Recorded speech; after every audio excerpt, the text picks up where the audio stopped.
депрессияда тұрсаңыз да таңертең тұрған кезде менің бүгінгі күнім ғажайыптарға толы, қуаныштарға толы деп өз-өзіңізге установка беріңіз. 1 күн, 2 күн, 3 күн, 5 күн, 20, 30 күн міндетті түрде сіздің әр күніңіз қуанышқа толы болады.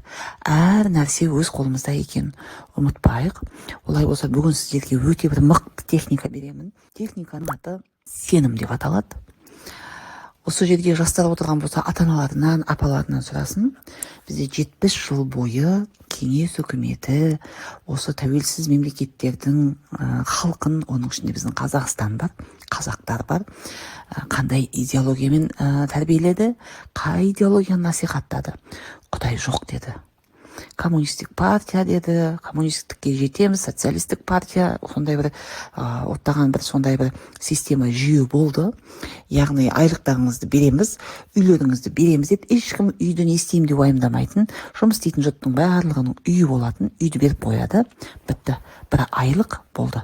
Балалардың бәрін балабақшаға, тіпті 1,5 жастан балабақшаға беру саясаты жүріп жатты. Яғни атанан баласынан айыру, одан кейін қарттар үйі шыға бастады. Яғни сенің балаңды мемлекет бағып береді, оның аяқ жағында бала әке-шешесін мемлекетке бақтырып қояды соңында. Сондай бір сұмдық қасіретті идеологияның кесірінен біз Құдайға сенбейміз дедік. Енді қараңыздар. Мысал үшін менің ата-анам тура сол идеологияның кезінде мектепте оқыған. Ал енді мені баққан апам болса тура кәдімгі Құдай жоқ деген сондай бір дінсіз қоғамда өмір сүрген. Енді қараңыздар, өмірде ең қорқақ адамдар бар. Жұмыс жасауға қорқады, бизнес жасауға қорқады, өзі бірдеңеден бөлініп шығуға қорқады, жауап қайтаруға қорқады, бастыққа өзінің пікірін жеткізе алмайды. Сондай бір қорқақ, жасық қоғам болды сол кезде. Яғни Құдай жоқ дейтін идеологияның астында не жатыр еді? Қорқақ қоғамды тәрбиелеу. Осы қорқақ қоғамда тәрбиеленген кісілер біздің әке-шешемізді, немесе өзімізді, осы жерде үлкен кісілер де отыр, өзімізді қалыптастырды. Балам, тыныш жүр, бірдеңеге ұшырап қаласың, байқа, тыныш жүр, ойбай, айлықсыз қалай өмір сүруге болады. Мысалы біздің арамызда өте көп адамдар жұмысы ұнамайды, айлығы түкке жетпейді, бірақ сол жерге отырады. Не үшін? Қорқады. Біз бұл қорқыныш мәселесінен мен түсінемін, иттен қорқу, немесе жаңағы машинадан қорқу, биіктен қорқу деген бұл енді баланың психикасында әртүрлі ситуациядан болатын қалыпты жағдай. Ал енді өмір жасап көрмеген бизнестан қорқу, түкке жетпейтін жұмыстан шығып кетіп, түкке жетпейтін айлықтан бас тартудан қорқу. Бұл енді рухтың әлсіздігін білдіреді. Сенім техникасы. Көп адамдар сауда жасайын деп едім, бірақ бастай алмай тұрмын дейді. Жұмыстан шығып кетейін десем, бірақ қорқақтап тұрмын дейді. Жұмыс табайын десем, бір жұмыссыз қалып кететін сияқты, ешкім мені алмайтын сияқты қорқып тұрмын дейді. Экзаменнен қорқам. Қорқыныш шайтаннан. Бүгінгі сенім техникасы қандай? Кез келген үлкен ақшаны ойлағанда, үлкен мақсатты ойлағанда, өзіңізге қажетті бір әрекеттерді ойлағанда, шетелге шығуды ойлағанда, сізде міндетті түрде бұл ДНК-дан келе жатқан, родология дейміз, тектен келе жатқан апа-аталарымыз әке-шешемізге сіңірді, әке-шешеміз бізге сіңірді, солай ұрпақтан ұрпаққа жалғасып келе жатқан бір қорқыныш бірден жалмаң етіп шыға келеді. Шетелге шығамыз десе, адасып кетсең қайтесің? Ойбай, шетелге шығып құжатын жоғалтып алса, бітті қалды ғой сол жақта.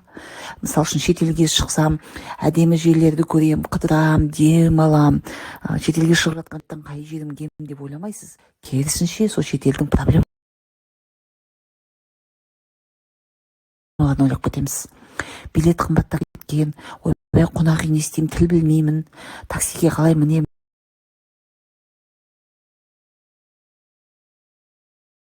Жүрген тұрғанның бәрі ақша ғой деп, сосын қой құрсын, одан да шетел құрсын, одан да сол ақшаға бір телефон ала салайын деп арманымызды тұншықтыра саламыз. Кез келген шетелге барғым келеді, үлкен үй алғым келеді, керемет өзім бизнесімді бастағым келеді. Мысалы үшін мен баланы жақсы болам, неге мен өз балабақшамды ашпаймын? Мысалы үшін мен керемет сату білем, олай болса неге мен мықты сауда дүкендерін ашпаймын деген ойлар келе бастағанда, шайтан сізді қорқыта бастағанда, бірден не дейміз? Аллахқа тәуекел етеміз. Яғни сенім дегеніміз ең бірінші Аллахқа сену. Одан кейін барып өзіне сену. өзіне 1000 жерден сенсе де ол адам Аллахқа сенбесе, оның болашағы ұзаққа бармайды.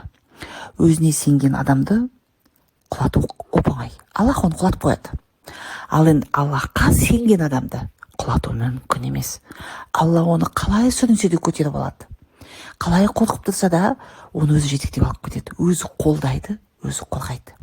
Сондықтан қандай бір дүниені ойыңызға алған кезде, бір жаққа жол жүремін деген кезде, бір нәрсені бастаймын, үй соғуға бастаймын десек, біз мысал үшін, біз бірден ойбай, оған ертең құрылысты аяқтай алмай қалсақшы, оған стройматериал қазір қымбат деп жатыр ғой деп проблема айтып шыға келеміз.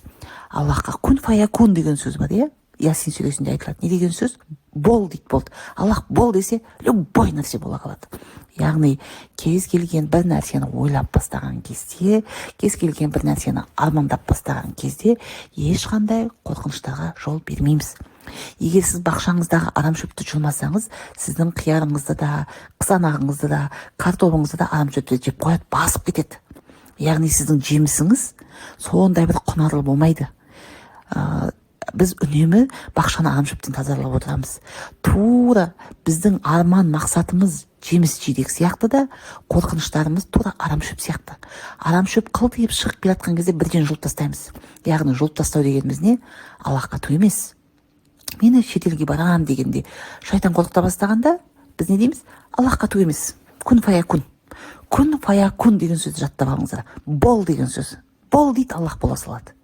Бол дейді, осыған үй болсын дейді, осыған көлік болсын дейді, осы шетелге барсын дейді. Армандап жатқанда Аллах тағаланың күн фаякун деген сөзін ұмытпай жасайтын болсаңыз, сізде үнемі жүрегіңізде сенім пайда болады. Жүрегінде қорқынышы бар адам мықты ма, сенімі бар адам мықты ма? Біз сенімі бар адамдарды бірден білеміз.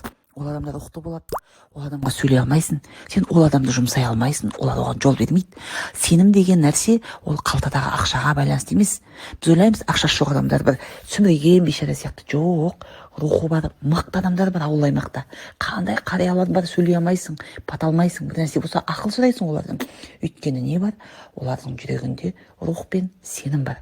Сондықтан біз ең бірінші балаларымызды маған сен, әкеңе сен, ақшамыз бар демейміз, Аллахқа сенуді үйретуіміз керекпіз. Сол кезде ол баланың болашағы жарқын болады, және ол өте алысқа баратын болады.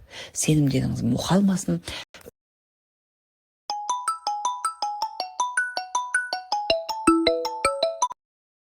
Үнемі Аллахтың сүйіктісі болып, барлық арман мақсаттарыңызға қиналмай жетулеріңізді тілеймін.